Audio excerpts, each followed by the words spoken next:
গ্রামীণ মেলা আর বাঙালির ইতিহাস একই সূত্রে গাঁথা।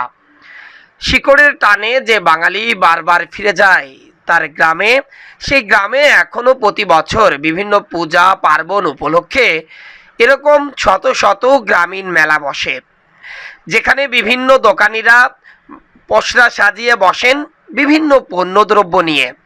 তার মধ্যে আকর্ষণ সৃষ্টি করে এভাবে মাটির তৈরি বিভিন্ন তৈজসপত্র ও খেলনাগুলি।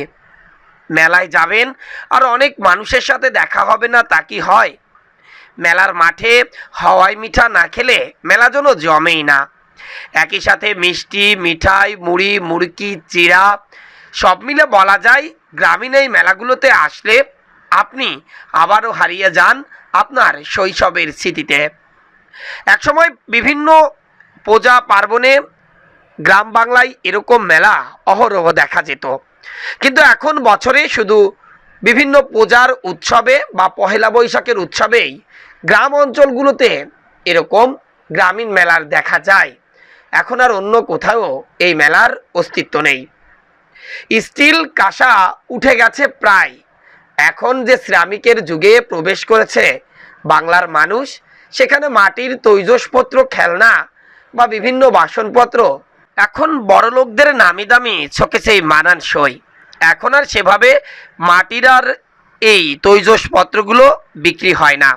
দিনের পর দিন কমে যাচ্ছে কুমাররা, অর্থাৎ মাটি দিয়ে যারা এই তৈজসপত্র তৈরি করে সেই কারিগররা এখন হারিয়ে যাচ্ছে। অনেকেই পেশা বদলিয়েছে, অনেকে আবার নিজ মাতৃভূমি এই বাংলাদেশ ছেড়ে ভারতে চলেও গেছে।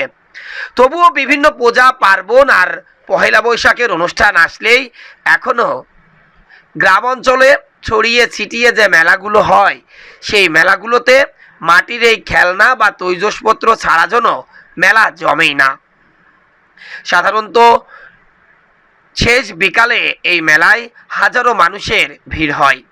একই সাথে মেলাকে উপলক্ষ করে বিভিন্ন নদীতে চলে নৌকায় উৎসব আনন্দ, অর্থাৎ নৌকায় উঠে তারা নাচ গানও করে। আমরা চাই গ্রামীণ এই ঐতিহ্যকে ধরে রাখতে সরকারের এখনই নানামুখী উদ্যোগ গ্রহণ করা উচিত।